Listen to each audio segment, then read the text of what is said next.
அல்லேலூயா, அல்லேலூயா, அல்லேலூயா. கர்த்தருடைய பரிசுத்த நாமத்திற்கு மகிமை உண்டாவதாக. மீண்டுமாய் உங்களை சந்திப்பதிலே நாங்கள் பெருமகிழ்ச்சி அடைகிறோம். கர்த்தர் உங்களை ஆசீர்வதிப்பாராக. இந்த நாளுடைய ஆராதனைக்காக நாம் செபிக்கலாம். ஸ்தோத்திர ஆண்டவரே, உம்மை நன்றியோடு கூட உம்மை துதிக்கிறோம், உம்மை ஸ்தோத்திரிக்கிறோம்.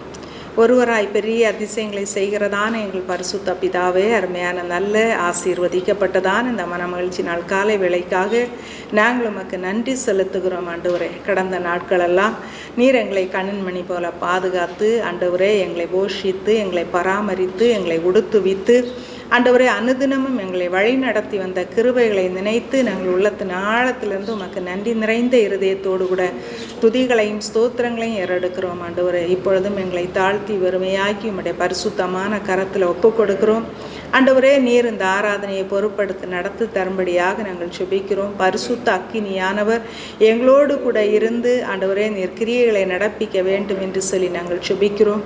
இந்த ஆராதனையை பார்த்து கொண்டிருக்கிறதான தேவ மக்கள் உம்மால் ஆசீர்வதிக்கப்படும்படியாக ஆண்டவரே அவர்களும் உம்முடைய பிரசன்னத்தை உணர்ந்து கொள்ளும்படியாக பாடல் மூலமாகவும் ஆண்டவரே கர்த்தருடைய வார்த்தையின் மூலமாகவும் உம்முடைய நாமத்தை ஆண்டவரே மகிமைப்படுத்தத்தக்கதாக கர்த்தர் கிருபை செய்ய வேண்டும் என்று சொல்லி நாங்கள் செபிக்கிறோம். ஆண்டவரே, ஒவ்வொரு குடும்பத்திலையும் கர்த்தருடைய மகிமை பெரிதாய் விளங்க வேண்டும் என்று சொல்லி நாங்கள் செபிக்கிறோம். அவர்கள் எந்த நோக்கத்தோடு ஆண்டவரே இந்த ஆராதனை எதிர்பார்ப்போடு காத்து இருக்கிறார்களோ அதற்கேற்ற பலனை உம்முடைய மக்களுக்கு நீர் கொடுத்து அவர்களை ஆசீர்வதிக்க வேண்டும் என்று கெஞ்சுகிறோம்.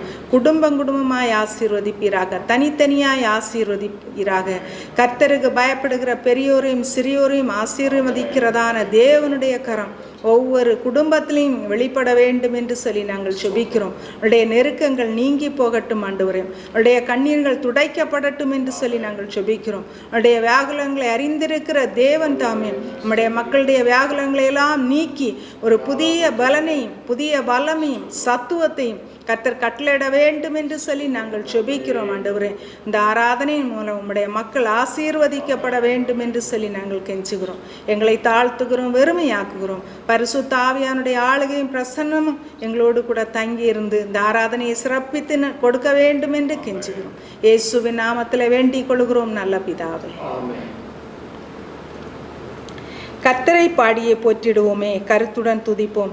இனிய நாமம் அதை கடலின் ஆழம்போல் கருணையோடு இரக்கம், கரை இல்லை அவர் அன்பு கரையற்றது. இந்த பாடல் எல்லாருக்கும் தெரிந்த பாடல். பாடி ஆண்டுடைய நாமத்தை நாம் மகிமைப்படுத்துவோம். கர்த்தரை பாடியே போற்றிடுவோமே, கருத்துடன் துதிப்போம். இனிய நாமம் அதை கர்த்தரை பாடியே போற்றிடுவோமே, கருத்துடன் துதிப்போம். இனிய நாமம் அதை கடலின் ஆழம் போல் கருணையோடு இரக்கம், கரையில்லை அவர் அன்பு கரையற்றதே. கடலின் ஆழம் போல் கருணையோடு இரக்கம், கரையில்லை அவர் அன்பு கரையற்றதே. இயேசு நல்லவர், இயேசு வல்லவர், இயேசுவை போல் வேறொரு நேசர் இல்லையே. இயேசு நல்லவர், இயேசு வல்லவர், இயேசுவை போல் வேறொரு நேசர் இல்லையே. கொடுமையோ சீரல் பெருவெள்ளம் போல அடிக்கையில் மோதிய மதில்களின் மீதே. கொடுமையோ சீரல் பெருவெள்ளம் போல அடிக்கையில் மோதிய மதில்களின் மீதே. பலனும் இவ்வேளைக்கும் எளியோர்க்கும் விடனா, வெயிலுக்கு ஒதுங்கும் நிழலுமானா. பலனும் இவ்வேளைக்கும் எளியோர்க்கும் விடனா, வெயிலுக்கு ஒதுங்கும் நிழலுமானா. இயேசு நல்லவர், இயேசு வல்லவர், இயேசுவை போல் வேறொரு நேசர் இல்லையே. இயேசு நல்லவர், இயேசு வல்லவர், இயேசுவை போல் வேறொரு நேசர் இல்லையே. போராட்டம் சோதனை நிந்தை அவமானம் கோரமாய் வந்தும் கிருபையில் நிலைக்க. போராட்டம் சோதனை நிந்தை அவமானம் கோரமாய் வந்தும் கிருபையில் நிலைக்க. தேவகுமாரனின் விசுவாசத்தாலே நாம் ஜீவித்து சேவிக்க திடமளித்தார்.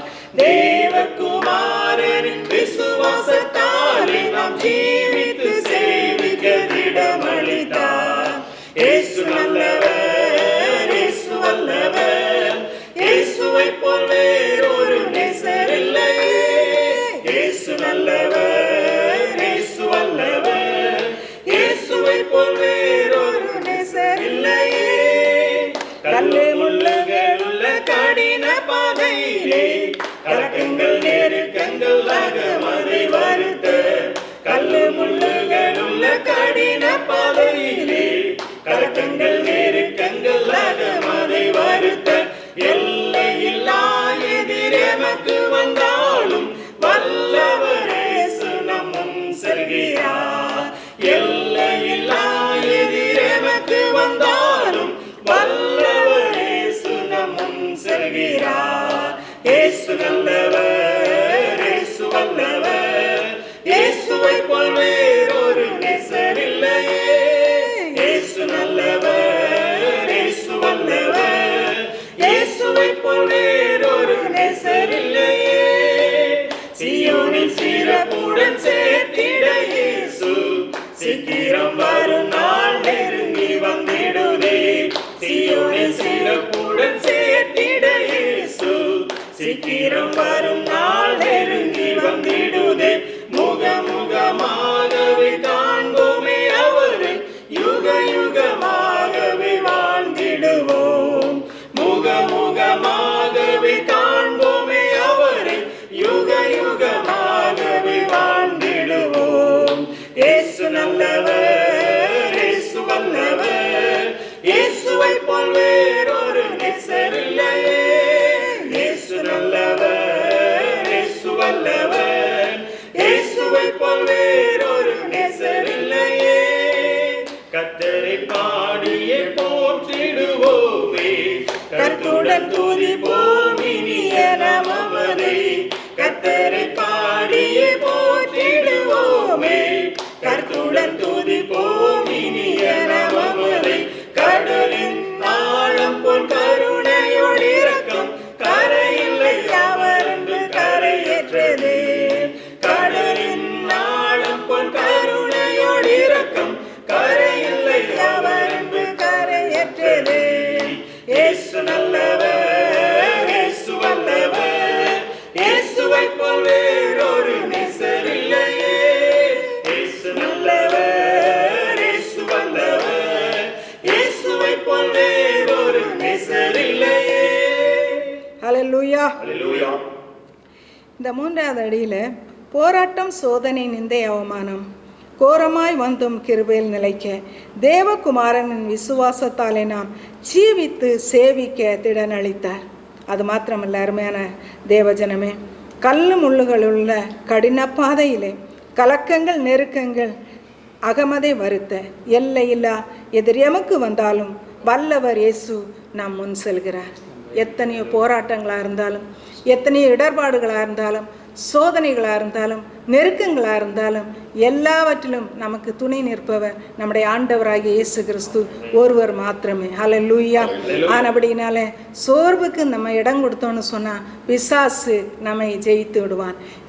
ஏனென்று சொன்னால் சோர்வு அவனுடைய சரக்கு. ஆனால் நம்முடைய ஆண்டவராகிய இயேசு கிறிஸ்து சொல்கிறார், மரித்தேன் ஆனாலும் சதா காலங்களிலும் உங்களோடு கூட இருக்கிறேன், நானே வழியும் சத்தியமும் ஜீவனுமாய் இருக்கிறேன் என்று சொன்னவர் நம்மோடு கூட இருக்கிறார். ஹல்லேலூயா. ஆனாதி தேவன் நமக்கு அடைக்கலமாய் இருக்கிறார். ஆனபடினாலே சோர்வுக்கு இடம் கொடுக்காதபடிக்கு இந்த என்ன சோதனை வந்தாலும் என்ன வேதனை வந்தாலும் கர்த்தர் என்னோடு கூட இருந்து என்னுடைய கரத்தை பிடித்து நடத்துவார் என்கிற அந்த நம்பிக்கையோடு கூட நீங்கள் இருப்பீர்கள் என்று சொன்னால் நிச்சயமாய் கர்த்தர் உங்களை ஆசீர்வதிப்பார். இந்த 2 அடியை மாத்திரம் நாங்கள் பாட போகிறோம்.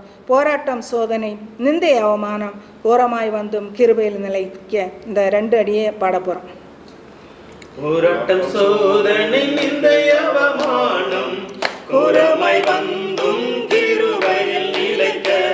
போராட்டம், சோதனை, நிந்தை, அவமானம் கோரமாய் வந்தும் கிருபையில் நிலைக்க. தேவகுமாரனின் விசுவாசத்தாலே நாம் ஜீவித்து சேவிக்க திடமளித்தார்.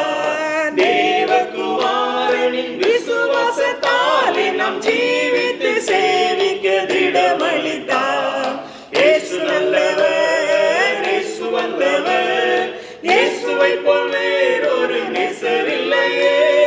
இயேசு நல்லவர், இயேசு வல்லவர், இயேசுவை போல் வேறொரு நேசர் இல்லையே. கல்லு முள்ளுகள் உள்ள கடின பாதையிலே கலக்கங்கள் நெருக்கங்கள் அகமதை வருத்த. கல்லு முள்ளுகள் உள்ள கடின பாதையிலே கலக்கங்கள் நெருக்கங்கள் அகமதை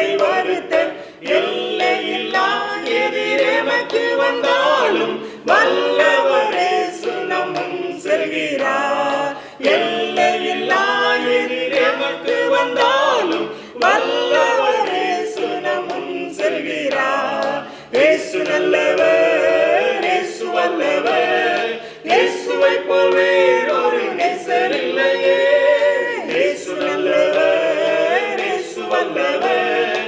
இயேசுவை போல் வேறொரு நேசர் இல்லையே. அல்லேலூயா.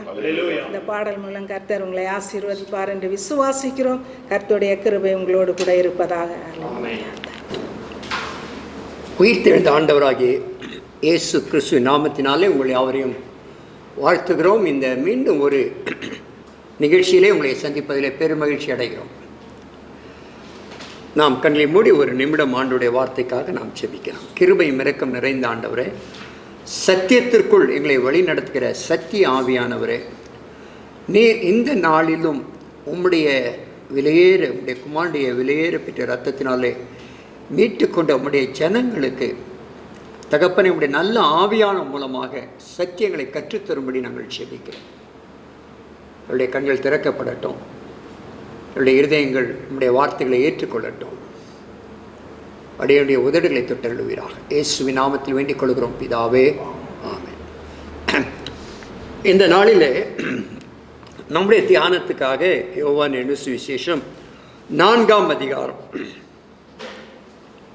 21ஆம் வசனம், 22ஆம் வசனம், 23ஆம் வசனம் சற்று வசனங்களை எடுத்து நீங்கள் வாசித்து உதவி செய்யும்படி கேட்டுக்கொள்கிறேன். யோவான் 4ஆம் அதிகாரம் 21ஆம் வசனம், 22ஆம் வசனம், 23ஆம் வசனம். நான் சொல்லுகிறதை நம்பு. நீங்கள் இந்த மலையிலும் எருசலேமிலும் மாத்திரமல்ல, எங்கும் பிதாவை தொழுது கொள்ளும் காலம் வருகிறது. நீங்கள் அறியாததை தொழுது கொள்ளுகிறீர்கள், நாங்கள் அறிந்திருக்கிறதை தொழுது கொள்ளுகிறோம். ஏனென்றால் ரட்சிப்பு யூதர்கள் வழியாய் வருகிறது. உண்மையாய் தொழுது கொள்ளுகிறவர்கள் பிதாவை ஆவியோடும் உண்மையோடும் தொழுது கொள்ளும் காலம் வரும். அது இப்பொழுதே வந்திருக்கிறது. தம்மை தொழுது கொள்ளுகிறவர்கள் இப்படிப்பட்டவர்களாய் இருக்கும்படி பிதாவானவர் விரும்புகிறார். ஆமென். ஆண்டவராக இயேசு கிறிஸ்து சமாரியா பெண்மணியோடு கூட அவர் பேசுகிற அந்த உரையாடலை நாம் கேட்கிறோம். அந்த உரையாடலுடைய தலைப்பு என்னென்று சொன்னால் தேவனை தொழுது கொள்வது. இந்த தேவனை தொழுது கொள்கிற காரியத்தை குறித்து சமாரிய ஸ்திரீக்கு ஒரு சந்தேகம் இருந்தது. அதை குறித்து ஆண்டவர் அவளோடு கூட பேசும்பொழுது, நீங்கள் அறியாததை தொழுது கொள்கிறீர்கள், நாங்கள் அறிந்திருக்கிறதை தொழுது கொள்கிறோம். ஏனென்றால் ரட்சிப்பு யூதர்கள் வழியாய் வருகிறது. உண்மையாய் தொழுது கொள்ளும் பிதாவை ஆவியோடும் உண்மையோடும் தொழுது கொள்ளும் காலம் வரும். அது இப்பொழுதே வந்திருக்கிறது. தம்மை தொழுது கொள்ளும் இப்படிப்பட்டவர்களாய் இருக்கும்படி தேவன் விரும்புகிறார். தன்னை தொழுது கொள்ளுங்கள் இப்படிப்பட்டவர்களாய் இருக்க வேண்டும். ஆண்டவரை ஆராதிக்கிறவர்கள் இப்படிப்பட்டவர்களாய் இருக்க வேண்டும். எப்படிப்பட்டவர்களாய் இருக்க வேண்டும் என்றால் ஆவியோடும் உண்மையோடும் ஆராதிக்கிறவர்களாய் இருக்க வேண்டும்.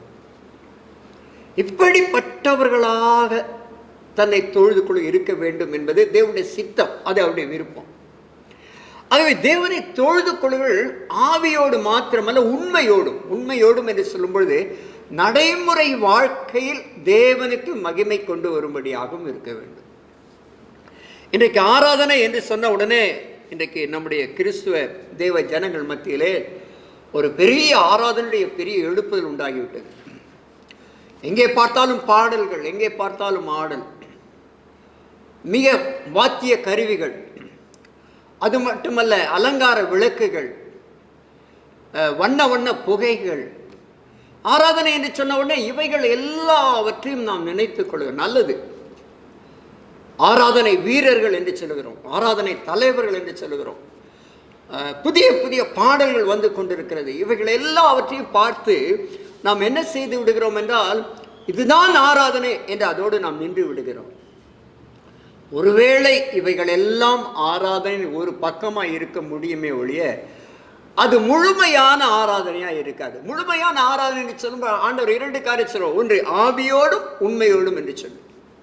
ஆகவே ரியல் வர்ஷிப், வர்ஷிப் என்கிற வார்த்தையை வர்ஷிப் என்று சொல்லக்கூடியதான ஆங்கிலோ சாக்சன் பதத்திலிருந்து வரும். வர்ஷிப் என்று சொன்னால் தகுதியானவருக்கு தகுதியானதை செலுத்துவது. ஆகவே தான் ஆண்டவராக இயேசு கிறிஸ்து மிக தெளிவாக அங்கே போதிக்கிறார். பிதாவை எங்கும் தொழுது கொள்ளும் காலம் வரும், அது நல்லது. ஆனால் அவரை தொழுது கொள்ளுகள் எப்படி இருக்க வேண்டும் என்றால் ஆவியோடும் உண்மையோடும் தொழுது கொள்ளுகளாய் இருக்க வேண்டும். ஆகவே உண்மையோடு பாடல், ஆடல், நடனம் இவைகளெல்லாம் ஒரு பக்கம் ஆராதனை. ஆனால் ஒரு நாணயத்துக்கு 2 பக்கம் உண்டு. ஒரு பக்கம் மட்டும் ஒரு ரூபாய் நோட்டு அச்சடிக்கப்பட்டிருந்தால் அது செல்லுபடி ஆகாது. ஆகவே ஒரே ஒரு தண்டவாளத்திலே ரயில் ஓடாது, ஒரு சிறகிலே பறவை பறக்காது. ஆகவே தான் தேவன் தெளிவாய் சொன்னார், ஆண்டவராய் இயேசு சொன்னார், ஆவியோடு உண்மையோடு தொழுது கொள்ள. ஆகவே இந்த காலங்களிலே மறக்கப்பட்ட தொழுகை அல்லது உண்மையான தொழுகை என்ன என்பதை சுருக்கமாக சில விஷயங்களை நாம் பார்த்து நாம் தியானிக்க போகிறோம். முதலாவதாக, தொழுகை என்றால் கீழ்ப்படிதல். ஆதியாகம புத்தகம் 22ஆம் அதிகாரம் 5ஆம் வசனம்.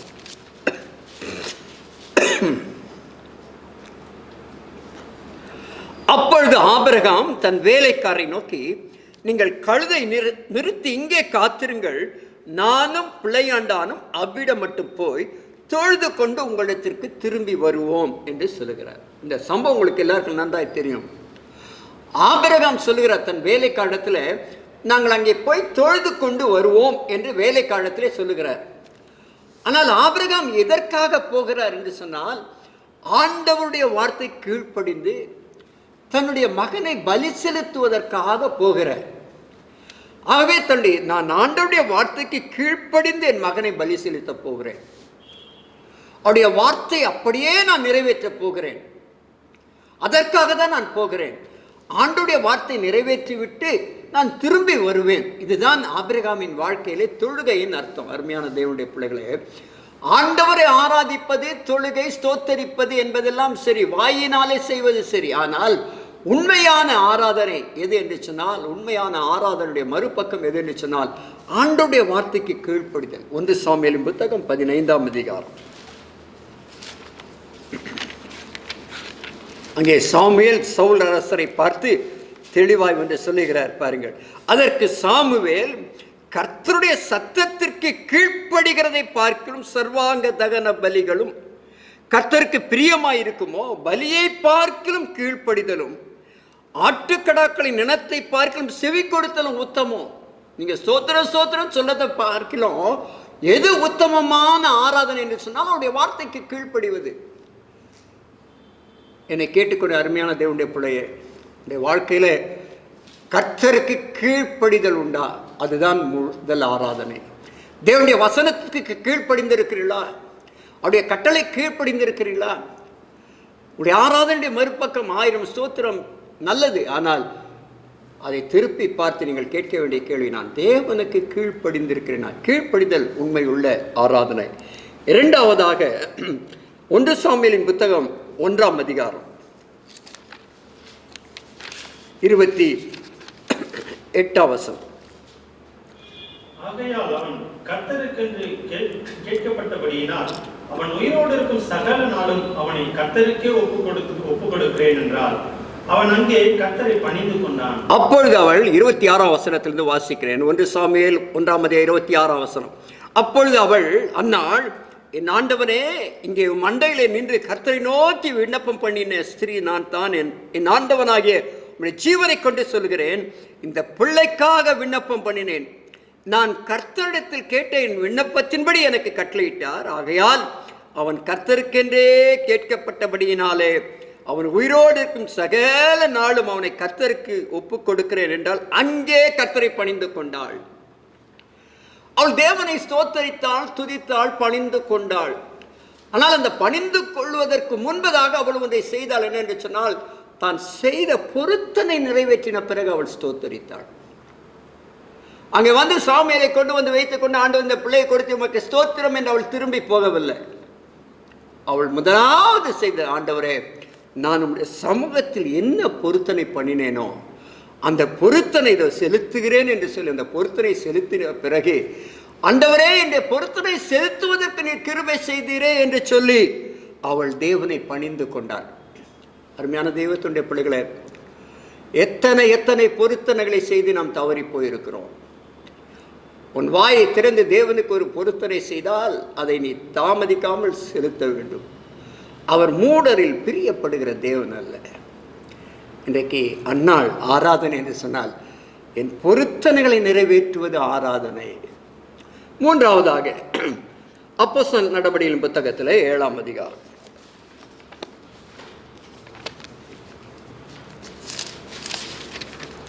அப்போஸ்தலர் 7ஆம் அதிகாரம் 59வது வசனம். அப்பொழுது கர்த்தராகிய இயேசுவே, என் ஆவியை ஏற்றுக்கொள்ளும் என்று ஸ்தேவான் தொழுது கொள்ளுகையில் அவனை கல்லெறிந்தார். அடுத்த வசனம் 60வது வசனம். அவரோ முழங்காற்படியிட்டு, ஆண்டவரே, இவர்கள் மேல் இந்த பாவத்தை சுமத்தாதிரும் என்று மிகுந்த சத்தமிட்டு சொன்னார். முதல் இரத்த சாட்சியாகிய ஸ்தேவானுடைய சரித்திரம் இது. கல்லெறிகிறார்கள் அவன் மேல. அந்த கல்லெறியும் பொழுது வேதம் சொல்லுகிறது, இயேசுவே என் ஆவியை ஏற்றுக்கொள்ளும் என்று அவன் தொழுது கொள்ளுகையில் கல்லெறிகிறார்கள். அவன் தேவனை ஆராதிக்கும் போது கல்லெறிகிறார்கள். ஆனால் அவனுடைய ஆராதனை, அவனுடைய தொழுகை அதோடு நின்று விடவில்லை. அடுத்த வசனத்தில் நாம் வாசிக்கிறோம், அவனோ முழங்காற்படியிட்டு, ஆண்டவரே, இவர்கள் மேல் இந்த பாவத்தை சுமத்தாதிரும் என்று மிகுந்த சத்தமிட்டு சொன்னான். இப்படி சொல்லி நித்திரை அடைந்தான். ஸ்தேவானுடைய ஆராதனை ஸ்தோத்திரம் ஸ்தோத்திரம் ஸ்தோத்திரம் என்பதோடு முடியவில்லை. அவனுடைய ஆராதனை தேவனுக்கு பிரியமாக, உன் சத்துருக்களை சிநேகியுங்கள், துன்பப்படுத்துவதை ஆசீர்வதியுங்கள், உங்களுடைய நிந்தைகளுக்காக ஜெபம் பண்ணுங்கள், உங்களுடைய விரோதிகளுக்காக சத்துருக்களுக்காக செபியுங்கள் என்று சொல்லி ஆண்டவர் சொல்லிக் கொடுத்த அந்த வார்த்தையின்படியே அவன் தனக்கு விரோதமாய் எழும்பி கல்லெறிகிற அவர்களுக்காக அவன் செபித்தான். அதுதான் ஆராதனை. நமக்காக ஜெபிக்கிறோமே அந்த ஜெபங்கள் அல்ல, நம்மை துன்பப்படுத்துவதற்காக, நம்முடைய சத்துருக்களுக்காக, நமக்கு விரோதமாய் எழும்புகளுக்காக, அவள் கெட்டுப்போகாதபடிக்கு அவளை தேவன் பாதுகாக்கும்படியாக நாம் அவர்களுக்காக ஜெபிக்கிற ஜெபம் என்பது அது ஒரு உண்மையுள்ள ஆராதனை. நான்காவதாக அப்போஸ்தலனாகிய பவுல் அப்போஸ்தலர் நடவடிக்கைகளின் புத்தகத்திலே 16ஆம் அதிகாரம்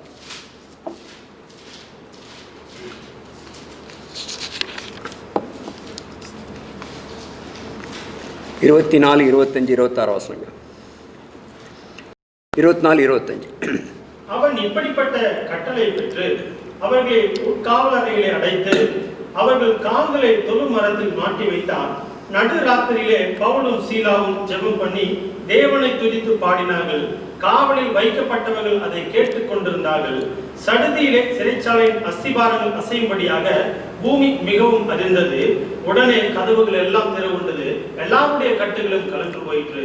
நாம் அநேக நேரங்களிலே தேவனுடைய பிள்ளைகளை திசை திருப்பும்படியாக துதித்தால் கோட்டை விழுந்து விடும் என்று சொல்லுகிறோம், துதித்தால் கட்டுகள் அறுந்து விடும் என்று சொல்லுகிறோம். ஆனால் பவுலும் சீலாவுடைய கட்டுகள் அறுப்படுவதற்கு முன்பதாக அவர்கள் என்ன செய்தார்கள் என்று சொன்னால், அவர்கள் கால்களை தொழுமரத்தில் மாட்டி வைத்தார்கள். இவருடைய கால்களை அந்த 2 கால் அசையாதபடிக்கு, அவருடைய கைகள் அசையாதபடிக்கு சங்கிலி போட்டு பின்னாடி கட்டப்பட்டிருக்கிறது, கால்கள் அசையாதபடிக்கு தொழுமரத்தில் அவள் அடிக்கப்பட்டிருக்கிறாள். அப்படிப்பட்ட நேரத்திலே அவள் துதித்து பாடினார்கள். துதித்து பாடினார்கள் அல்ல, அவர்கள் அடிக்கப்பட்ட போது அவள் தொழுமரத்தில் கட்டப்பட்டிருந்தவர். சபையிலே வந்து துதிப்பதல்ல, வீட்டில் கைத்தட்டி பாட்டு பாடுவது இங்கே சொல்லவில்லை. சிறைச்சாலையிலே தவறான குற்றச்சாட்டோர், முதுகெல்லாம் ரத்தம் வடிந்து கொண்டிருக்கு. இந்த சிறைச்சாலை பெரிய எலிகள் இருக்கு, அதெல்லாம் முதுகை நக்குகிறது. இப்படிப்பட்ட பாடுகள் மத்தியிலே அவர்கள் தேவனை துதித்தார்கள். தேவனுக்கு ஆராதனை எது தெரியுமா? தேவனுக்கென்று பாடுபடுது. இன்றைக்கு சின்ன சின்ன விஷயங்கள் வந்து விட்டால் கூட நாம் ஆலய ஆராதனை விட்டு விடுகிறோம், ஊழியங்களை விட்டு விடுகிறோம், பலவிதமான காரியங்களை விட்டு விடுகிறோம். நாம் பாடுபடுவதற்கு ஆயத்தமாகவே இல்லை. அப்போ பவுல் சொல்லும் பொழுது, எருசலேமிலே கட்டப்படுவதற்கு மட்டுமல்ல, மரிப்பதற்கும் நான் ஆயத்தமாக இருக்கிறேன். பிலிப்பியருக்கு அவர் எழுதும்போது சொல்கிறார், இயேசு கிறிஸ்து நிமித்த விசுவாசிப்பதற்கு மட்டுமல்ல, அவருக்கென்று பாடுபடவும் பாடுகளை சகிக்கவும் நாம் அழைக்கப்பட்டு. அருமையான தெய்வத்தினுடைய பிள்ளைகளே, குறைவுகள் வரும்பொழுது, பாடுகள் வரும்பொழுது, உபத்திரங்கள் வரும்பொழுது அவைகளை மனரம்யமாக ஏற்றுக்கொண்டு அந்த வேளையில் தேவனை நாம் துதிக்கிறோமா? ஆகவே பாடுகளை உபத்திரங்களை சகிப்பது தேவனுக்குரிய ஆராதனை. சீன தேசத்தில் ஒரு தேவனுடைய மனுஷன், கம்யூனிஸ்ட் தேசத்தில் அவர் சிறைச்சாலையில் பிடிக்கப்பட்டிருந்தார். அந்த சிறைச்சாலை 6 ஆண்டு காலம் அவர் சிறை தண்டனை அனுபவித்தார். அந்த 6 ஆண்டு காலம் அவருக்கு கொடுக்கப்பட்ட வேலை என்ன என்று சொன்னால், அங்கே இருக்கக்கூடிய மனித கழிவுகளை ஒரு தொட்டியிலிருந்து ஒரு சின்ன பக்கெட்டை கொடுத்து, ஒரு கயிறை கொடுத்து, அதை ஒவ்வொரு நாளும் அதை அவர் காலி செய்ய வேண்டும், ஒரு வண்டியில் ஏற்றி. 6 ஆண்டு காலம் அந்த பணி அவர் செய்தார். அப்போ சொல்லுகிறார், அதுதான் நான் செய்த தேவனுக்கு செய்த ஆராதனை. இன்றைக்கு நம்முடைய வாழ்க்கையில் தொழுமரத்தில் கட்டப்பட்ட போது ஆராதித்தோமா? ஆண்டவருக்கு இந்த பாடுகளை நாம் ஏற்றுக்கொள்வது, அனுபவிப்பது தேவனுக்கு செய்யும் உண்மையுள்ள ஆராதனை. 5ஆவதாக அப்போஸ்தலர் நடவடிக்கை புத்தகம் 13ஆம் அதிகாரம் 1ஆம் வசனம் 2ஆம் வசனம். அந்தியோகியா பட்டணத்தில் உள்ள சபையிலே பர்னபாவும் நீகர் எண்ணப்பட்ட சிமியோனும் சிரேனே ஊரானாக லூகியும் காற்பங்கு தேசாதிபதியாகிய ஏரோதுடனே கூட வளர்க்கப்பட்ட மனாயினும் சவுலும் தீர்க்கதரிசிகளாயும் போதகர்களாயும் இருந்தார்கள். அவர்கள் கர்த்தருக்கு ஆராதனை செய்து உபவாசித்துக் கொண்டிருக்கிற போது பர்னபாவையும் சவுலையும் நான் அழைத்த ஊழியத்துக்காக அவர்களை பிரித்து விடுங்கள் என்று பரிசுத்த ஆவியானவர் திருவுளம் பற்றினார். நல்லது. அந்தியோகியா சபையில ஒரு பெரிய எழுப்புதல் உண்டாகிவிட்டது. அநேகர் தேவனிடமாய் சேர்க்கப்படுகிறார். அங்கே அப்போஸ்தலனாகிய பவுலும் பர்னபாவும் அநேக 5 தீர்க்கதரிசிகளும் ஊழியக்காரர்களும் அப்போஸ்தலமாய் இருக்கிறார். ஒரு பெரிய எழுப்புதல், பெரிய திருச்சபை. ஆனால் இந்த திருச்சபை தேவனை ஆராதிக்கிறார்கள். ஆராதனை செய்யும் பொழுது என்ன செய்கிறார்கள்? அந்த ஆராதனை சாதாரண ஆராதனை, உபவாசித்து ஆராதனை செய்கிறார்கள். சற்று நீங்கள் அதை ஆழ்ந்து சிந்திக்க வேண்டும். உபவாசித்து ஆராதிக்கிறாள் என்று சொன்னால் ஏதோ ஒன்று எதிர்பார்க்கிறாள். எதை எதிர்பார்க்கிறான்னு சொன்னால், ஆவியானவருடைய திருச்சித்தத்துக்காக அவள் ஆராதனை பண்ணினார்கள். அதான் வாசிக்கிறோம், நான் அழைத்த ஊழியத்திற்கு அவளை பிரித்து விடுங்கள் என்று பரிசுத்த ஆவியானவர் திருவுளம் பற்றினார். ஆவியானுடைய திருச்சித்தத்தை நாம் அறிந்து கொள்ள வேண்டும் என்பதுதான் உண்மையான ஆராதனை. இதைத்தான் அப்போஸ்தலனாகிய பவுல் ரோமருக்கு எழுதின நிருபம் 12ஆம் அதிகாரத்திலே சொல்லுகிறார். அவருடைய சித்தத்தை அறிந்து கொள்வதற்குரிய மனம் புதிதாக வேண்டும். எதற்கு மனம் புதிதாக வேண்டும் என்றால், தேவனுக்கு பிரியமான அவருடைய சித்தம் என்ன என்று நாம் தெரிந்து கொள்ள வேண்டும். ஆராதனை என்பது ஏதோ நாம் போய் ஆண்டவரை பார்த்து பேசிவிட்டு பாடிவிட்டு கை தட்டி விட்டு வருவது அல்ல. அவர் என்ன சொல்லுகிறார், அவருடைய சித்தம் என்ன என்பதை அறிந்து கொள்வதற்காக அவருடைய சமூகத்திலே போவதுதான் உண்மையுள்ள ஆராதனை. இறுதியாக எபிரேயருக்கு நிருபம் 13ஆம் அதிகாரம்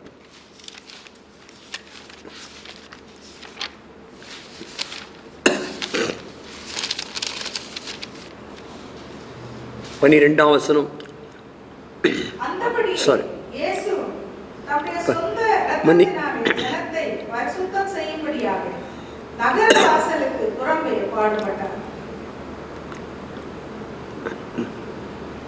பதினான்காம் வசனத்தில் நிலையான எபிரேயர் 13:14 நிலையான நகரம் நமக்கு இங்கே இல்லை, வரப்போகிறதை நாடி தேடுகிறோம். ஆகையால் அவருடைய நாமத்தை துதிக்கும் உதடுகளின் கனியாகிய ஸ்தோத்திர பலியை அவர் மூலமாய் எப்பொழுதும் தேவனுக்கு செலுத்த கடவோம். ஆராதனை.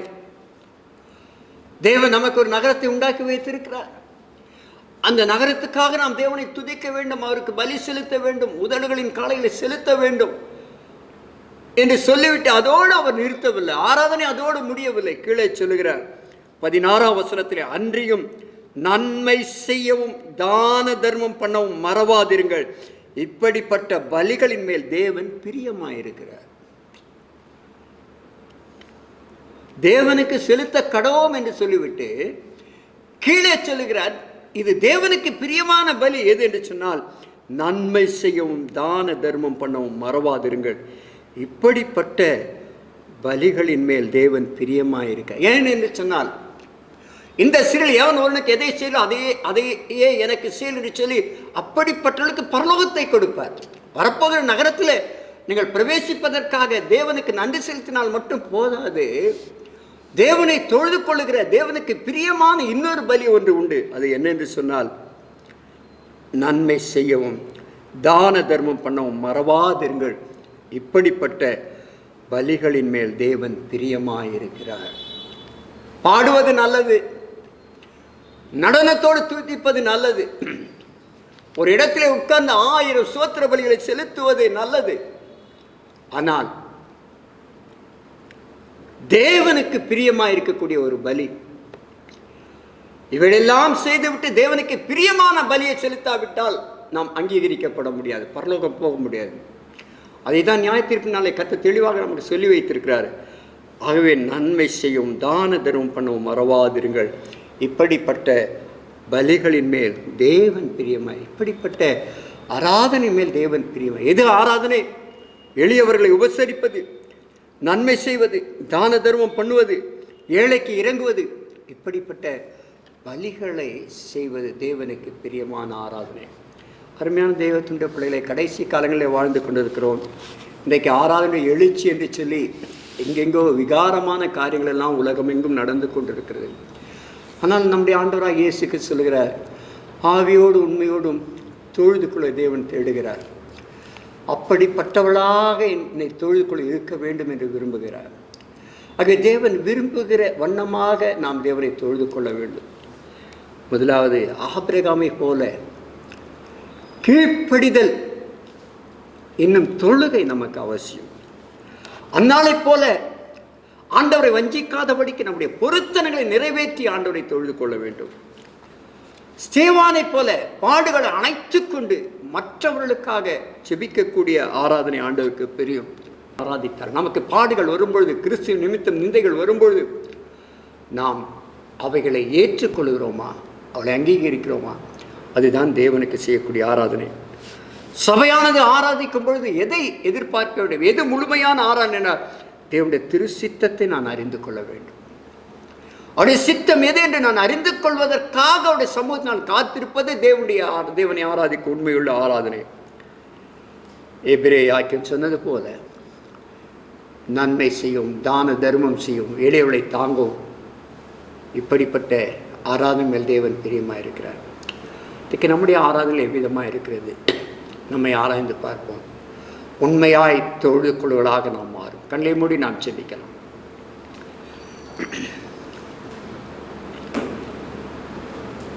கிருபை நிறைந்த எங்கள் அருமை பிதாவே, பிதாவை தொழுது கொள்ள இப்படிப்பட்டலாய் இருக்க வேண்டும் என்று நீர் விரும்புகிறீர். ஆண்டவரே, ஆபிரகாம் கீழ்ப்படிந்தான் ஆண்டவரே, அது உமக்கு ஆராதனை. பொருத்தனைகளை செலுத்தினால் அண்ணால் அது உமக்கு ஆராதனை. ஸ்தேவான் மரிக்கும் பொழுதும் மற்றவர்களுக்காக செபித்தான், தன்னை துன்பப்படுத்துகிறாய் செபித்தது ஆராதனை. ஆண்டவரே, பவுலும் பர்னபாவும் பாடுகளை அணைத்துக் கொண்டார்களே, அது உண்மையுள்ள ஆராதனை. சபையாய் கூடி தேவரே உடைய சித்தம் நாங்கள் அறிய வேண்டும் என்றார்களே, அது உமக்கு பிரியமான ஆராதனை. உடைய திருவுள சித்தத்தை அறிந்து கொள்ளும்படி சபை நாடுவதுதானே உடைய ஆராதனை.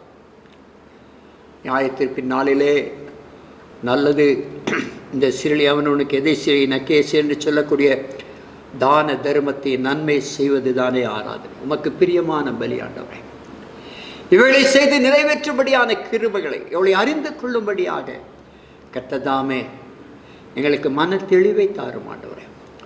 அந்நிய அக்கினியை ஆராதனை கொண்டு வராதபடிக்கு உண்மையோடும் ஆவியோடும் தொழுது கொள்ள நீர் எங்களுக்கு உதவி செய்யும். தகப்பனை, இந்த வாரத்திலிருந்து வருகிற ஞாயிற்றுக்கிழமை வரையிலும் ஆண்டவரே, பிறந்த நாட்கள், திருமண நாட்கள் மற்றும் சிறப்பு நாட்களை ஆசரிக்கிற உங்களுடைய பிள்ளைகளுக்காக செபிக்கிறோம்.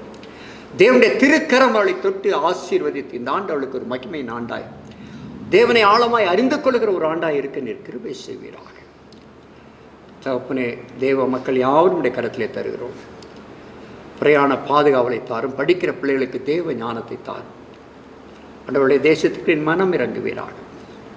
ஆண்டவரை முற்றிலும் பரிபூர்ணமான ஒரு விடுதலை கொடுத்து தேசங்களை எல்லாம் நீர் ஆசீர்வதிக்க வேண்டும் என்று செபிக்கிறோம். சகல துதியும் கனமும் மகிமையும் மக்கே செலுத்துகிறோம். எல்லாரும் ரட்சகராகிய இயேசு கிறிஸ்துவின் நாமத்தில் வேண்டிக் கொள்கிறோம் பிதாவே. என் ஆத்துமாவே கர்த்தரை ஸ்தோத்திரி, என் முழுமையோடு பரிசுத்த நாமத்தை ஸ்தோத்திரி. என் ஆத்துமாவே கர்த்தரை ஸ்தோத்திரி, அவர் செய்த சகல பாலை மறவாதே.